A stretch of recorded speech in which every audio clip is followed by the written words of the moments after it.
Boa noite, meus irmãos, a paz do Senhor. Vamos começar mais um culto terça na palavra, tendo como temática geral as disciplinas espirituais. Quero convidar você que nos ouve pelo podcast, você que nos assiste pelo YouTube. Vamos iniciar o nosso culto como de costume, com oração ao Pai em nome de Jesus. Nós te pedimos, Deus, a tua bênção sobre este lugar. Te pedimos, Pai, a tua bênção sobre a tua igreja, a tua bênção sobre todos aqueles que nos ouvem, Pai, neste momento. Fala ao nosso coração por meio da tua palavra, nos estimula e nos desperta, Senhor, para a prática das disciplinas espirituais. É o que te pedimos no nome de Jesus. Amém. Louvado seja Deus. Meus irmãos, dando continuidade à série de estudos que estamos fazendo a respeito das disciplinas espirituais, hoje nós vamos começar o segundo módulo do nosso estudo, em que vamos tratar das disciplinas exteriores. Nós já falamos aqui durante alguns encontros, salvo engano foram 5 ao todo, a respeito das disciplinas espirituais interiores. Nós temos utilizado como base, como já mencionamos, a obra do pastor Richard Foster, que tem como título Celebração da Disciplina, o caminho do crescimento espiritual. Essa tem sido não a única, mas a principal obra que temos utilizado aqui no nosso estudo. E as disciplinas que nós já estudamos aqui foram, a disciplina da meditação, oração, jejum e estudo da palavra. A disciplina da oração foi muito bem abordada aqui, de forma exaustiva, inclusive, durante o nosso seminário de oração e intercessão. E hoje nós vamos começar a abordar as disciplinas exteriores, as disciplinas espirituais aqui da simplicidade e da solitude. Antes de entrarmos propriamente nesse estudo, quero aqui relembrar algo que já dissemos em cultos anteriores, que o propósito das disciplinas é a transformação total do ser humano. E quando dizemos isso, dizemos que as disciplinas espirituais, elas almejam substituir antigos hábitos destrutivos de comportamento, de pensamento, por hábitos novos que geram, que produzem vida. E aqui citamos como base para essa afirmação o texto de Paulo aos Romanos, no capítulo 12, verso 2, onde Paulo diz assim: e rogo-vos, pois, irmãos, que não vos conformeis com este mundo, mas transformai-vos pela renovação do vosso entendimento, para que experimenteis qual seja a boa, agradável e perfeita vontade de Deus. Portanto, o propósito das disciplinas, com base nesse texto, com base nessa palavra de Paulo aos Romanos, no capítulo 12, verso 2, é exatamente esse: é o de nós transformarmos a nossa mente por meio do conhecimento de Deus, por meio do conhecimento, por meio da experimentação da vontade de Deus, da vontade boa, agradável e perfeita de Deus. Bom, hoje nós vamos começar aqui a falar da primeira disciplina, que é a disciplina da simplicidade. E interessante observar que essa disciplina em que pese ser algo relativamente simples de se falar, mas é algo que nos constrange, é algo que choca com tudo aquilo que vivemos nos dias de hoje, tudo aquilo que pensamos, tudo aquilo que temos sido ensinado ao longo da nossa vida, porque a realidade da vida hoje é uma realidade de vida que foge muito do padrão bíblico de simplicidade, e eu quero entrar aqui, né, nesse ponto. Eu quero chamar você para que a gente vá aqui aos poucos aprendendo a respeito dessa disciplina, no que ela consiste e qual o fundamento bíblico da disciplina espiritual da simplicidade. Já adiantando de antemão que essa disciplina é uma disciplina que ela acontece no nosso interior, mas se reflete no nosso exterior. Daí a razão de ela ser estudada como uma disciplina exterior, porque um modo de vida simples ou um estilo de vida baseado nessa disciplina da simplicidade é um estilo de vida compatível com a palavra e um tanto quanto diferente daquilo que nós temos visto nos dias de hoje. Richard Foster, ele vai falar assim, que experimentar a liberdade interior liberta-nos externamente. A simplicidade é uma realidade interna cujas consequências são externas, refletidas no estilo de vida. Nós vamos falar aqui mais para o final do estudo sobre 3 características internas e sobre 10 outras características, né, ou exemplos de forma de vida baseados na simplicidade.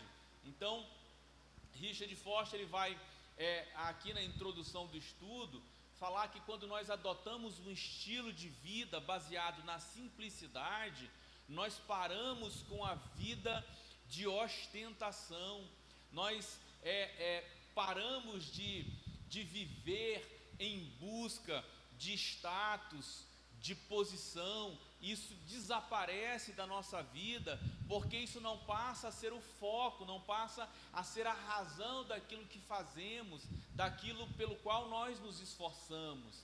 E ele deixa bem claro que essa desnecessidade de levar uma vida de ostentação não é porque nós não tenhamos condição de tê-la, é porque nós não temos interesse em ostentar, em aparentar, em demonstrar nada para ninguém.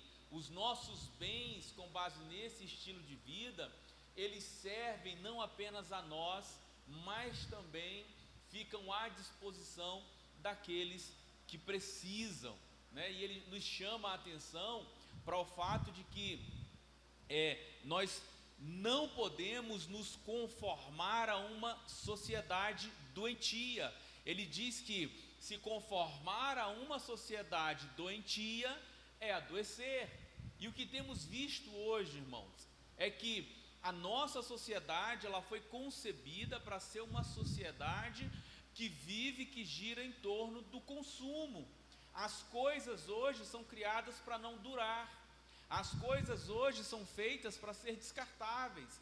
Então a gente está o tempo todo comprando, o tempo todo adquirindo, o tempo todo querendo ter, o tempo todo querendo algo novo para substituir algo que temos, que é bom, que nos serve, mas que por razões diversas a gente acaba acreditando que a gente precisa desse algo novo. A televisão nos mostra um carro novo, a televisão nos mostra uma geladeira nova, a TV nos mostra um móvel novo, uma casa nova. A nossa casa está boa, o nosso televisor está bom, o nosso carro está bom, mas nós somos levados pela propaganda, pela mídia, pelo marketing, a acreditar que nós precisamos ter algo novo, diferente, de um modelo novo. E isso vai fazendo com que a sociedade ela viva em função de estar comprando, de ter, de adquirir, de gastar. E isso nos leva, como disse Foster, a adoecer, porque nós sempre vamos querer ter, nós sempre vamos querer algo que nós não temos, e nunca vamos olhar para o que temos, e nunca vamos nos sentir satisfeitos com aquilo que temos. Então, uma característica de uma vida de simplicidade é uma vida que não se conforma a essa sociedade doentia, essa sociedade que busca o tempo todo, né, nos encher de coisas que nós muitas vezes sequer precisamos. Bom, a Bíblia e a simplicidade. É bom a gente já de antemão, né, esclarecer aqui um ponto que muitas vezes alguns têm como controverso, que é o de que a Bíblia ela é ambígua no que diz respeito às questões financeiras. Para algumas pessoas esse é um ponto polêmico, porque elas entendem que a orientação bíblica em relação a finanças, a riqueza, é algo ambíguo, é algo que depende do ponto de vista, é algo que depende muito da visão pessoal de quem lê, é algo que depende muito mais do subjetivo. Mas se nós olharmos para a Bíblia, irmãos, nós vamos ver que ela questiona os valores econômicos da nossa sociedade, os valores financeiros da nossa sociedade contemporânea. Por exemplo, nós vivemos numa sociedade que ela valoriza quem tem dinheiro. A pessoa é boa se ela tem dinheiro.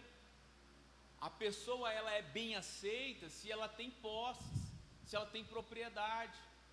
A pessoa é considerada próspera se ela adquiriu, amealhou, acumulou bens. Se ela não tem nada disso, ela não é considerada uma pessoa próspera e muitas vezes é má vista ou má recebida em alguns meios. Então, a nossa sociedade, ela é uma sociedade que ela gira em torno das riquezas, dos bens, e a Bíblia, irmãos, né, ela condena esse tipo de postura. Não é que a Bíblia ela diga que a gente tenha que ser pobre, mas a busca da riqueza pela riqueza, eu quero ser rico porque eu quero ser rico, porque eu quero ostentar, porque eu quero ter, eu quero mostrar, eu quero me sentir superior. A Bíblia condena isso. A Bíblia vai dizer em Salmo 62, verso 10, diz assim: se as suas riquezas aumentam, percebam que é um conselho do salmista para quem enriquece, mas ele diz: não ponham nelas o coração. Eu posso ter bens, irmãos, eu posso ser próspero financeiramente falando, o que eu não posso é colocar o meu coração nessas coisas. O que eu não posso é deixar-me envolver por isso, de modo que isso tenha mais importância para mim do que a própria vontade de Deus para a minha vida. O 10º mandamento, se formos ler lá, Êxodo capítulo 20, a gente vai ver que traz uma orientação específica em relação à questão das riquezas, porque vai tratar da cobiça. Diz assim, Êxodo 20, verso 17: não cobiçarás a casa do teu próximo, não cobiçarás a mulher do teu próximo, nem o seu servo, nem a sua serva, nem o seu boi, nem o seu jumento, nem coisa alguma do teu próximo.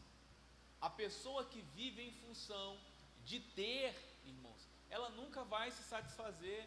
E aqui eu me lembro de um exemplo citado pelo pastor Hernandes, que ele conta que uma determinada pessoa estava indo para o aeroporto, dirigindo lá o seu Porsche, carro caríssimo, coisa de $500 mil para frente. E aí ele chega, estaciona, se dirige ao aeroporto. Quando chega lá, ele encontra um amigo que está indo embarcar no seu jatinho particular. E aquela pessoa, com aquele carro, se sente triste, porque ela tem um Porsche, o outro tem um avião particular. Então, percebam que não é o que você tem que vai te trazer satisfação e um senso de realização pessoal, é você querer ter mais que o outro. O mandamento de Êxodo, capítulo 20, verso 17, vai nos prevenir exatamente disso. A gente não deve, irmãos, focar a nossa vida nos bens materiais, nas coisas, porque nós corremos o risco de estar o tempo todo querendo ter algo que nós não temos e não nos satisfazendo com aquilo que Deus nos deu, com a provisão de Deus sobre a nossa vida. Provérbios 11, 28 também vai falar que quem confia em suas riquezas certamente cairá. Quem confia em suas riquezas certamente cairá. Irmãos, eu ouvi uma frase essa semana passada, salvo engano, que falava sobre a teologia da prosperidade, que aquele que prega a teologia da prosperidade prega muito pouco, porque o evangelho é muito mais que isso, é muito mais do que bens, é muito mais do que essas coisas da terra, coisas terrenas. Elas são importantes, irmãos, são, mas elas não são nem de longe o foco da nossa vida, ou pelo menos não deveria ser. Jesus, Richard Foster vai citar, ele declarou guerra ao materialismo de sua época. A gente olha para a sociedade de hoje e a gente vê uma sociedade muito materialista, muito apegada aos bens materiais, mas na época de Jesus também havia isso. E aí ele cita que o termo em aramaico para riquezas é mamon, e Jesus condena o que pode ser um Deus rival. É importante observar que Jesus disse lá em Lucas capítulo 16, verso 13, ele fez essa comparação das riquezas com mamon, e ele disse assim: nenhum servo pode servir a dois senhores, porque ou há de aborrecer a um e amar ao outro, ou há de chegar a um e desprezar o outro. Não podeis servir a Deus e a mamon.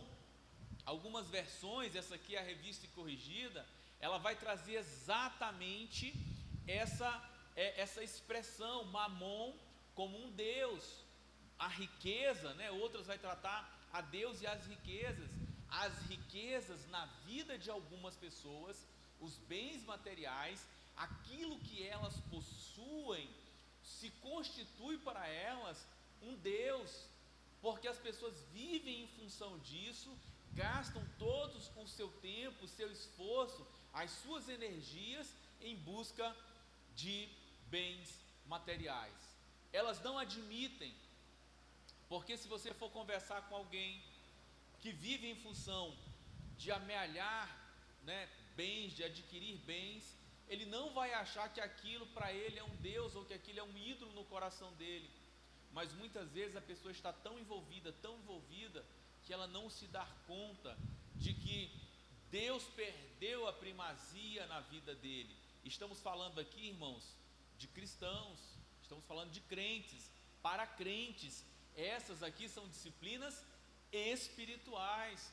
Presume-se que quem as pratica são pessoas que buscam, a prática dessas disciplinas, que buscam conhecer a Deus por meio delas. Amém até aqui? Então, Jesus trata sobre finanças com frequência e sem ambiguidade. Ele sabia que a riqueza costuma fincar suas garras na pessoa, e ele afirma lá em Mateus capítulo 6, verso 21, onde estiver o seu tesouro, aí também estará o seu coração. Jesus foi muito enfático, irmãos. Ele não sugeriu que estaria, ele não supôs que estaria, ele disse: onde estiver o seu tesouro, aí estará o seu coração. Irmão Paulo, então eu não devo adquirir bens, então eu não devo comprar uma casa, então eu não devo comprar um carro, então eu não devo fazer investimentos, eu não devo adquirir ativos, eu não devo poupar, eu não devo ter reservas financeiras. Você deve, você pode, Não há nada de errado em fazer isso, contanto que o seu coração não esteja nisso, ou seja, que isso não seja o seu tesouro, que isso não seja o que você tem de mais importante. Não sei se vocês lembram, mas a Bíblia nos relata que um determinado jovem, né, que ele ali é relatado como um jovem rico, ele procurou Cristo e perguntou para ele o que ele deveria fazer para obter a vida eterna. E aí Jesus remete ele aos mandamentos. Aí ele fala: ó, esses aí eu observo desde a minha mocidade. Só que Cristo, irmãos, ele sonda o nosso coração. Ele sabe quando nós estamos sendo religiosos, mas o nosso coração está nas coisas da terra. Quando o nosso coração está naquilo que é aqui do mundo. E aí Jesus diz assim para ele: ainda te falta uma coisa. Vai, vende todos os teus bens, dá aos pobres, depois vem e segue-me. Eu entendo, irmãos, aqui, que Jesus não queria que ele ficasse pobre. Não era o intuito de Jesus ali fazer com que aquele jovem se desfizesse de todos os seus bens. O que Jesus procurou com aquilo foi demonstrar para ele que o coração dele não estava totalmente entregue para Deus. Tanto é que ele sai triste, o texto bíblico nos diz, da presença de Jesus. E o texto é claro ao dizer que ele saiu triste porque ele tinha muitos bens. Por outro lado, a gente vê Jesus chegando e chamando os seus primeiros discípulos. Jesus chama Pedro. Pedro está pescando. Pedro possuía uma pequena companhia pesqueira. Pedro era um empreendedor. Pedro vivia daquilo. E aí Jesus chega, chama Pedro e diz para Pedro que vai fazer dele agora um pescador de homens. E a Bíblia nos diz que Pedro deixa tudo para seguir Jesus. Então nós temos aqui dois exemplos. Exemplo de alguém que virou as costas para tudo que tinha e foi seguir o mestre. E nós vemos um exemplo de outra pessoa que dizia que queria obter a vida eterna, que queria seguir a Cristo, mas que não queria abrir mão dos bens materiais que possuía. Jesus, ele diz também em Mateus 6, verso 19, o seguinte: não acumulem para vocês tesouro na terra. Não acumulem tesouro na terra. Fica difícil, né, irmãos? Olhando essas palavras, olhando para esses textos, a gente ouve tanta mensagem, tanta pregação nos últimos dias, onde as pessoas são mais estimuladas a ter, a buscar, a conquistar, do que a buscar levar um estilo de vida simples. E a Bíblia, ela nos leva a refletir sobre a necessidade de levarmos uma vida baseada, calcada nessa disciplina da simplicidade. Amém até aqui? Richard Foster, só para não deixar, irmãos, uma visão equivocada, errada, de que a Bíblia está falando, então a Bíblia está falando para eu ser pobre. Não, não é isso, irmãos. Ele acrescenta assim: a intenção de Deus é que tenhamos provisão material adequada. Jesus, irmãos, ele nos prometeu uma vida abundante em todos os aspectos. Eu entendo aqui que é uma abundância não apenas no aspecto espiritual, mas também no aspecto material. E o salmista vai dizer assim, né? Autor de Provérbios, melhor dizendo, diz assim: sou velho, né? Como é o texto, gente? Fui moço, sou velho e nunca vi o justo mendigar o pão. Nunca viu o justo passar fome, nem a sua descendência mendigar o pão. Então, existe uma promessa de provisão material de Deus para a nossa vida, e é nessa promessa que nós devemos nos agarrar. É nisso que nós vamos entrar mais adiante, quando falarmos a respeito da simplicidade, do modo de vida simples, como nós devemos viver. Bom, encerrado esse ponto, a gente precisa abordar aqui uma questão que é a da pobreza forçada. Algumas pessoas acreditam, pregam, defendem que um estilo de vida simples é um estilo de vida onde você renuncia totalmente aos bens materiais, aqueles que fazem voto de pobreza. Existe até um nome, né, para esse tipo de comportamento, que é o ascetismo, né, que de modo resumido pode-se dizer que se trata de uma doutrina de pensamento ou fé que na prática consiste na renúncia ao prazer e na satisfação de algumas necessidades primárias. A pessoa anda descalça, uma roupinha velha, uma única roupa, e ela não se cuida, e ela vive ali, né, um estilo de vida muito simplório, muito pobre, sem cuidar das necessidades primárias dela. E ela defende que ao fazer isso, ela está renunciando àquilo que é material e desenvolvendo a si mesmo espiritualmente, e com isso agradando a Deus. Aí Richard Foster vem destacar exatamente isso, que essa pobreza forçada, ela é maligna e ela deve ser repudiada. Por quê, irmãos? Porque a Bíblia, ela não nos dá suporte para isso, ela não nos dá nenhuma base para a gente levar um estilo de vida dessa maneira, defendendo que isso agrada a Deus, renunciando às coisas materiais como se elas fossem ruins, porque a Bíblia, irmãos, ela declara de forma, né, coerente e vigorosa que a criação é boa e deve ser desfrutada.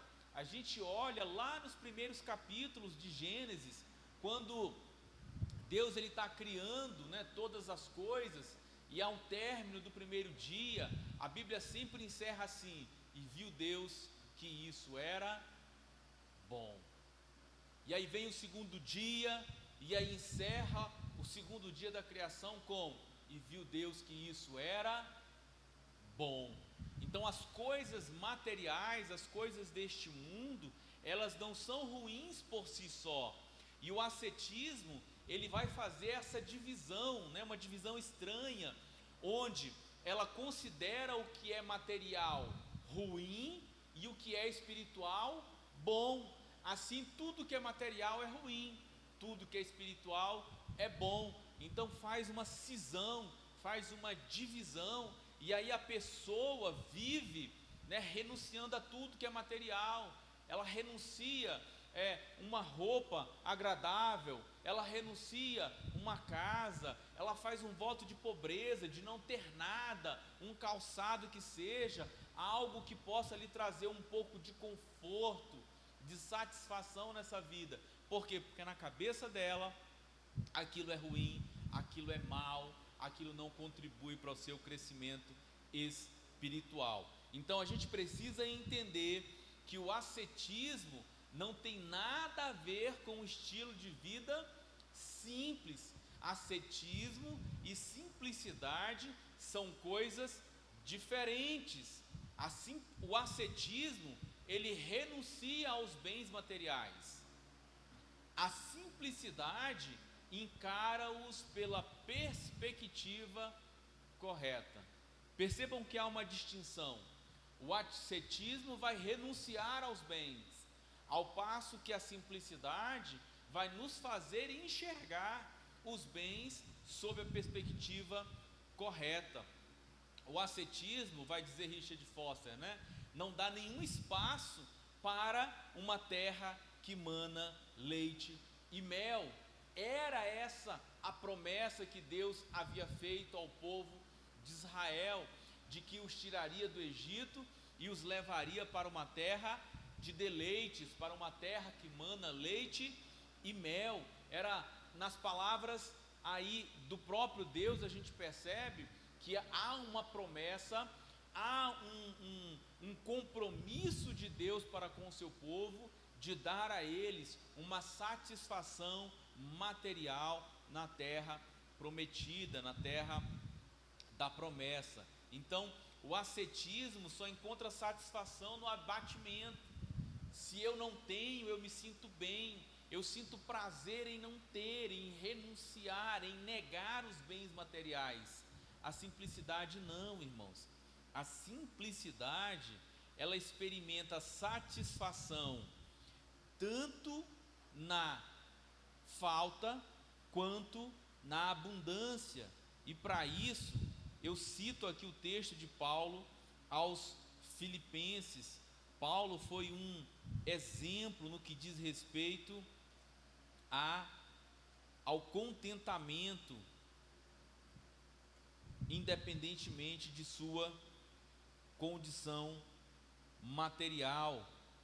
Paulo, ele diz assim em Filipenses capítulo 4, verso 12, ele diz: sei estar abatido e sei também ter abundância, em toda a maneira e em todas as coisas estou instruído, tanto a ter fartura como a ter fome, tanto a ter abundância como a padecer necessidade.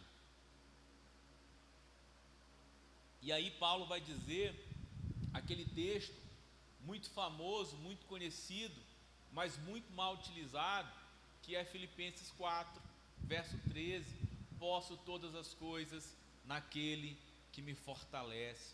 As pessoas geralmente utilizam esse texto para justificar a capacidade delas de conseguir, de realizar, de construir alguma coisa. Mas Paulo fala essa palavra na sequência do verso 12, onde ele diz que ele está instruído tanto a ter como a não ter, tanto a ter abundância de pão quanto a passar fome. Então Paulo fala dessa capacidade que Deus deu a ele de viver de modo simples, tanto sabendo se portar de modo correto quando ele tinha o bem material, quando ele não tinha, tanto quando tinha alimento, tanto quanto quando não tinha alimento. Então, a simplicidade é a única coisa que nos proporciona reorientação suficiente para que os bens materiais sejam genuinamente desfrutados sem que eles nos destruam. Os bens materiais, irmãos, eles podem ser desfrutados pelo crente. Eles só não podem se tornar um senhor na nossa vida. E aí qual a base, irmão Paulo, principal? Qual o ponto de apoio da doutrina, do estudo, da disciplina da simplicidade? Vai estar lá em Mateus, irmãos, capítulo 6, verso 25. Eu vou ler só a parte final do texto, verso 33, que vai dizer assim, Mateus capítulo 6, do verso 25 ao 33. Eu vou ler só a parte final por razões de tempo. Jesus vai dizer no verso 33: mas buscai primeiro o reino de Deus e a sua justiça, e todas as demais coisas vos serão acrescentadas.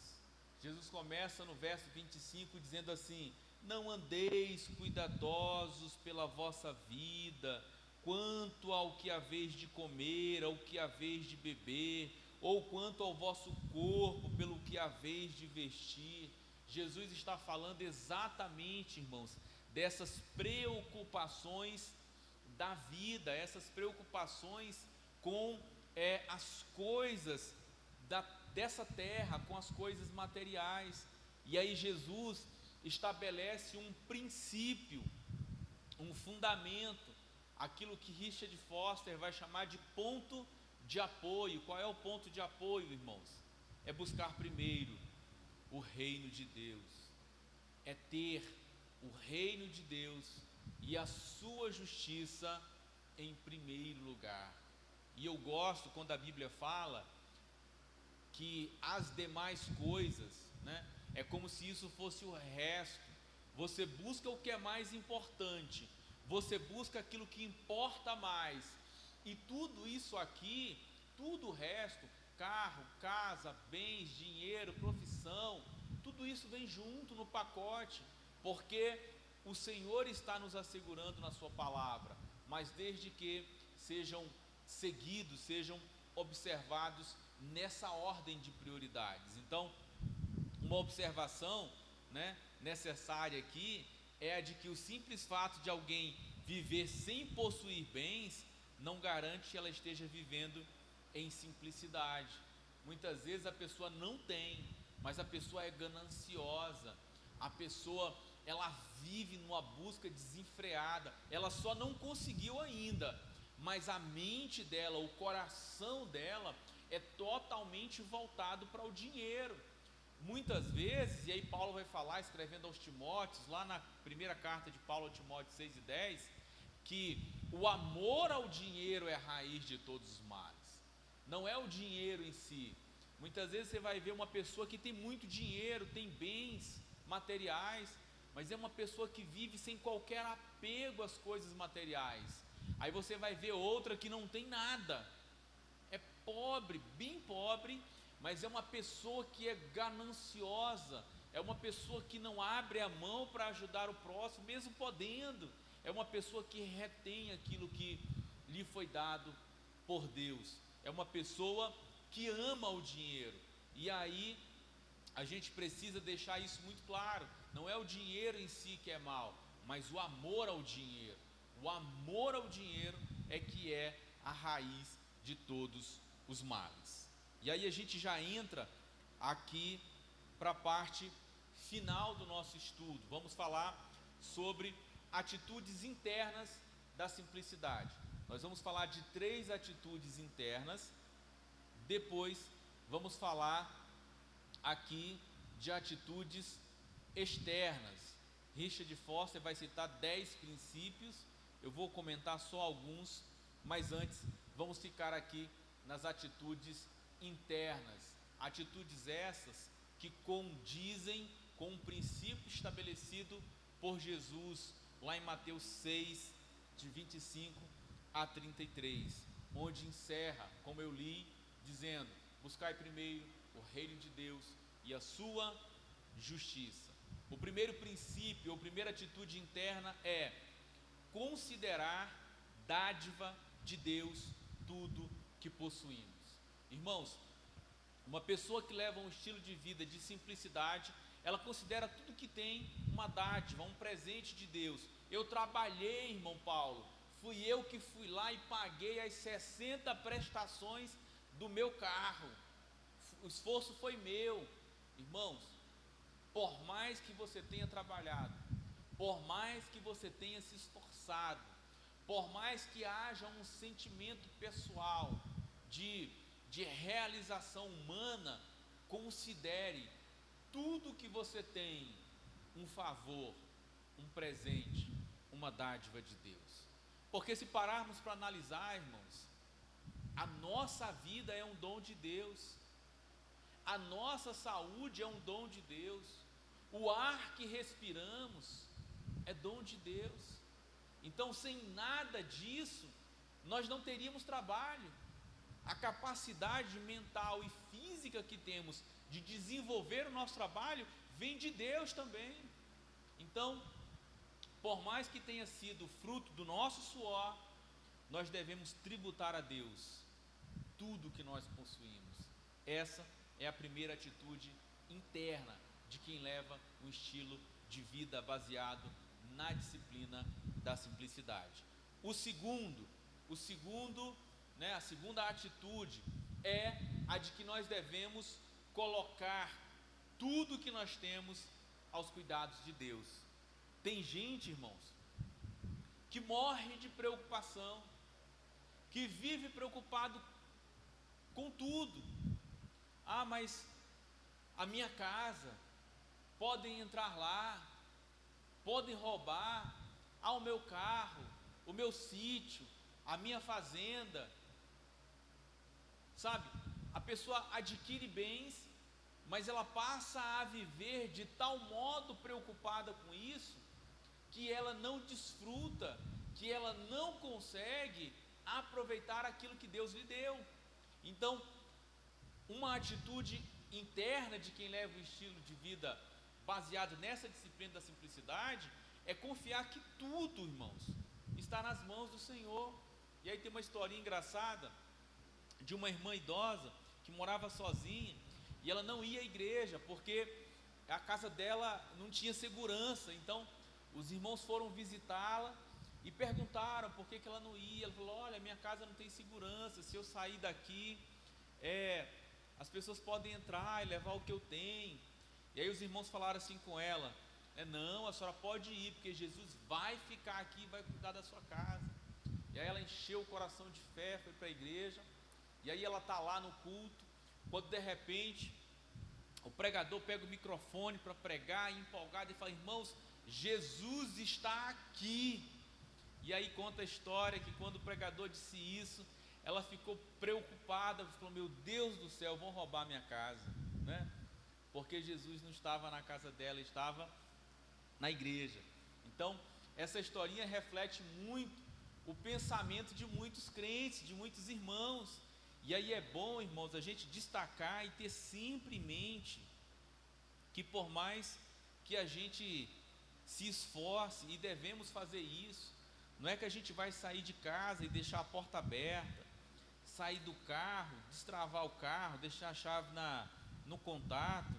Não, irmãos, nós vamos sim fazer a nossa parte, mas o que nós precisamos entender é que quem nos guarda é Deus. E aí eu trago aqui a memória o texto de Salmo 127, verso 1, que vai dizer assim: se o Senhor não edificar a casa, em vão trabalham os que a edificam, e se o Senhor não guardar a cidade, em vão vigia a sentinela. De nada adianta, irmãos, por cerca elétrica, alarme, câmera, tudo mais, se o Senhor não guardar, irmãos, não vai estar protegido. Então a nossa segurança está no Senhor. A nossa preocupação não deve ser com os bens materiais, se estarão vulneráveis ou não. Primeiro, foi Deus que nos deu. Segundo, Ele nos deu, pertence a Ele, está sob os cuidados dEle. Vamos fazer aquilo que nos compete, mas confiando que Ele é quem guarda aquilo que Ele nos deu. Terceira atitude: devemos pôr os nossos bens à disposição dos outros. Vou recapitular aqui, as atitudes. A primeira: tudo que temos veio de Deus, tudo que temos devemos confiar ao Senhor que Ele vai guardar. E a terceira é que devemos colocar os nossos bens à disposição dos outros. Irmãos, quando nós entendemos que o Pai é nosso, que o pão é nosso, quando nós entendemos que aquilo que Deus nos dá também é para abençoar o nosso próximo, e que Ele é poderoso para nos dar o suficiente para suprir a nossa necessidade e a necessidade do nosso próximo, nós não temos medo de compartilhar, porque nós sabemos que Deus vai suprir. Nós não temos medo de dividir. Por que algumas pessoas não dividem, irmãos? Porque elas temem: não, se eu partir isso aqui vai faltar, se eu der esse pouco que eu tenho, vai faltar para mim. Então quando eu entendo, quando eu enxergo Deus como esse Pai provedor que Ele é, eu não tenho medo de dividir com o meu próximo. Amém até aqui, irmãos? Vocês estão calados? Bem, partindo aqui para o ponto final, atitudes externas da simplicidade. Vou citar só algumas, né? Richard Foster traz 10 princípios, 10 atitudes. Eu vou citar só algumas em função do tempo. Ele diz assim: a primeira, compre coisas pela utilidade que tem e não pelo status que conferem. Muitas vezes, irmãos, a pessoa vai comprar uma roupa e aí ela paga caro só por uma marca, um símbolozinho que tem aqui, um bichinho que aparece aqui. Às vezes aquela roupa nem é tão boa assim, mas vai conferir um status, vai conferir a ela uma sensação boa de aparentar que ela tem algo que os outros vão desejar.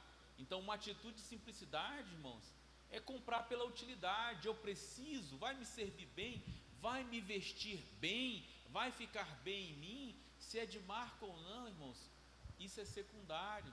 Não é que você não vá comprar coisas de marca.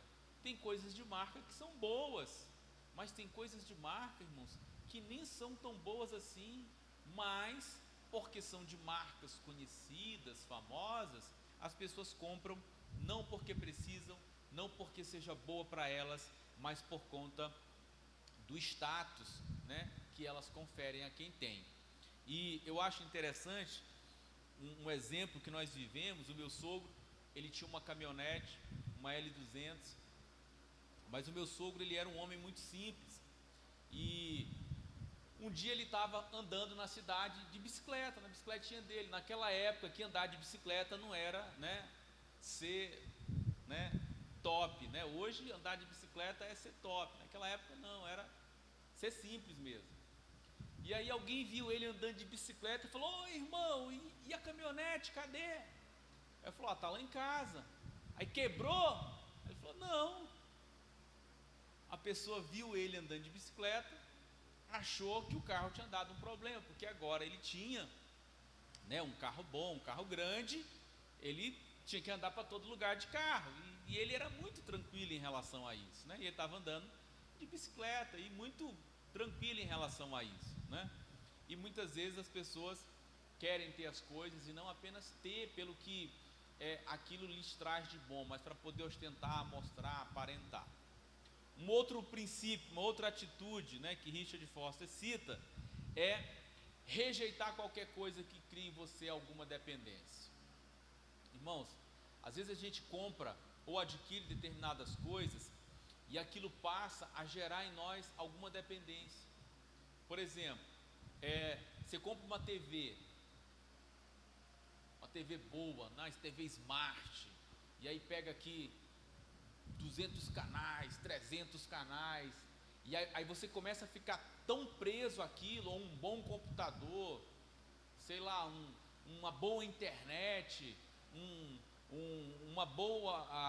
bom plano de streamer, de TV, de canais, de futebol, ou um bom celular, qualquer coisa, uma boa bicicleta, um bom carro, um bom barco, um bom sítio. Então, você adquire essas coisas, são boas, mas você começa a ficar dependente daquilo, porque você só quer estar com aquilo, você só quer estar fazendo aquilo, cuidando daquilo, zelando daquilo ali. Então aquilo passa a exercer um certo domínio sobre você, a ponto de a sua liberdade ficar restringida. Então, um estilo de vida baseado na simplicidade, nessa disciplina espiritual, vai rejeitar toda e qualquer coisa.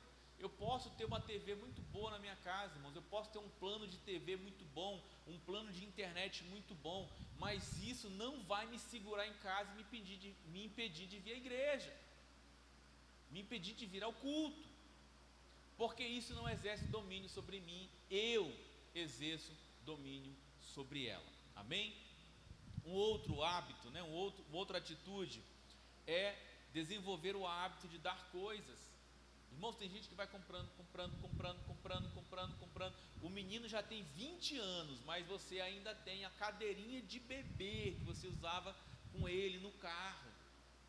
Não vai servir, você não vai ter mais filho, você já encerrou a fábrica, mas está lá, não dá, não desapega. sabe, assim, preso àquilo que é material. Então, uma atitude externa de quem adota um estilo de vida de simplicidade é esse. Irmãos, não serve mais, engordou um pouquinho, aquela roupa não dá mais em você, doa. Emagreceu, não está servindo mais para você, doa. Aquele calçado que você está lá, você comprou, achou que eu faço muito isso. Às vezes eu vou na loja e aí eu não tenho muita paciência de vestir, experimentar lá. Então eu olho, gostei, achei que foi bonito, eu compro, aí vou para casa. Aí chego às vezes em casa, ponho, uso uma vez e falo, não ficou bom não, né? Aí eu deixo lá. E aí eu separo e falo, isso aqui eu vou doar. Às vezes está novinho, irmãos, vou doar, vou dar para alguém. Não ficou bom para mim, vai ficar muito bom para outra pessoa, certamente.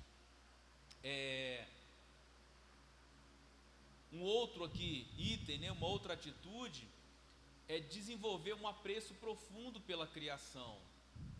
E aí Richard Foster vai falar sobre criar uma intimidade com a terra, ouvir os pássaros.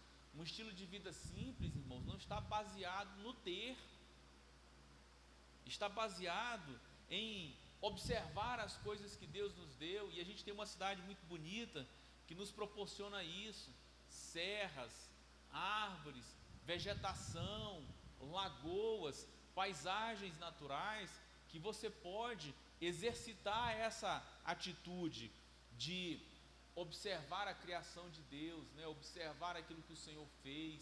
Esses dias lá no meu bairro passou um tucano voando, e o Pedro, pai, um tucano. Então assim, são coisas que a gente ainda consegue observar na nossa cidade, são criações de Deus. Então precisamos desenvolver esse apreço, esse hábito pelas coisas mais simples, as coisas da criação de Deus. Uma outra coisa, examine com ceticismo saudável, né, obviamente, todas as propostas do compre agora, pague depois. É nessa história, irmãos, é nessa proposta que muitas vezes as pessoas se afundam em dívidas. Mas eu posso comprar, irmão Paulo, né? São 150 parcelas de R$300, eu consigo pagar. Aí você compra, irmãos, uma moto em 150 parcelas. A moto se acaba e você está pagando. Não compre agora, pague só no próximo ano, só depois do carnaval. E a pessoa se endivida, compra o que não precisa. A gente, não sei se ainda está na semana da Black Friday, ou se já passou, se foi a semana passada, mas as pessoas vão, né, às lojas e compram o que não precisam porque está em promoção. Que absurdo! Você não precisa, mas você vai lá, algo que custa R$1.000 está por 450. Aí você não precisa, aí você paga 450 para ficar na sua casa sem utilidade nenhuma, porque você não precisa daquilo, porque não tem utilidade nenhuma para você aquilo. Então nós somos impelidos por essa propaganda, por esse, né, essa força, esse marketing que nos leva a comprar aquilo que a gente não precisa, nos faz pensar que nós precisamos. Então, uma última coisa, né, que eu quero citar aqui, afaste-se de qualquer coisa que o distraia de sua busca pelo reino de Deus. Então, um estilo de vida baseado na simplicidade, ele vai fazer com que você recuse, você rejeite toda e qualquer atitude, toda e qualquer coisa, toda e qualquer prática que leve você a se afastar de Deus.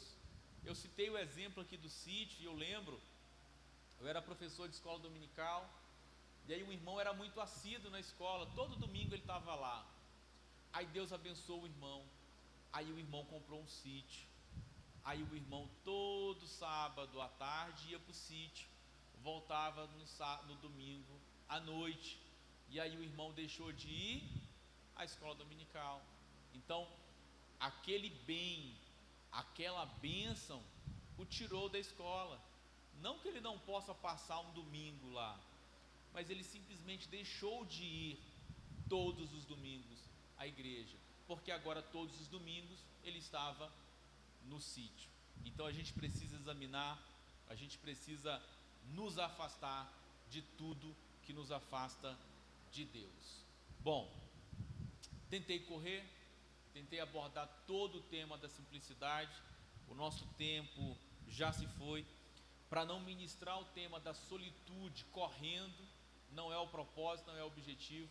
A gente vai inserir essa disciplina no próximo estudo. Ela é pequena, mas é interessante, é importante que a gente aborde ela com a calma, com o cuidado necessários para que a gente tenha o proveito devido. Quero encerrar aqui o estudo sobre a simplicidade, dizendo que a vontade de Deus, irmãos, é que a gente não se prenda àquilo que é material, que a gente não viva nessa busca desenfreada pelo ter em detrimento do ser, que nós precisamos cultivar essas disciplinas espirituais, essas atitudes internas, de reconhecer que tudo que temos vem de Deus, que tudo que temos está nas mãos de Deus, é Ele que cuida, e que tudo que Deus nos deu, nós devemos usar para abençoar o nosso próximo. Também devemos olhar para essas atitudes externas, não comprar as coisas porque a gente quer aparecer, mas porque a gente precisa, porque são úteis. A gente também precisa ter cuidado para que os bens materiais eles não exerçam domínio, dependência sobre a gente. A gente precisa também cultivar o hábito de doar. A gente precisa aprender a desfrutar das coisas criadas, da criação, da natureza, criar intimidade com a terra, fazer uma caminhada, ouvir os pássaros. A gente precisa ter cuidado com essas propagandas também, que dizem para a gente comprar agora, pagar só depois. Isso vai nos dar dor de cabeça, criar problemas para a gente. E por último, como eu mencionei aqui, nos afastar daquilo que nos afasta de Deus. Pode ser bênção para você, pode ser algo que você quer muito, mas se vai te afastar de Deus, não queira, não adquira, não vai te fazer bem. Amém? A Ender vai estar aqui à frente, nós vamos orar encerrando o culto. Se você quiser ofertar ou dizimar, fique à vontade para fazê-lo após a oração.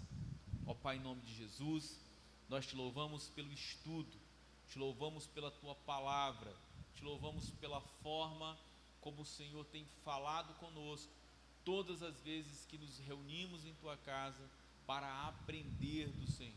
Continua, Pai, falando conosco, abençoando a tua igreja, nos despertando, Pai, para a necessidade de aprendermos acerca da tua vontade para a nossa vida. Abençoa, Deus, o nosso pastor, a sua família, ser com ele, dando graça e confortando nesse momento difícil. É o que nós te pedimos, é a nossa oração, é o que fazemos em o nome de Jesus. Amém. Graças a Deus.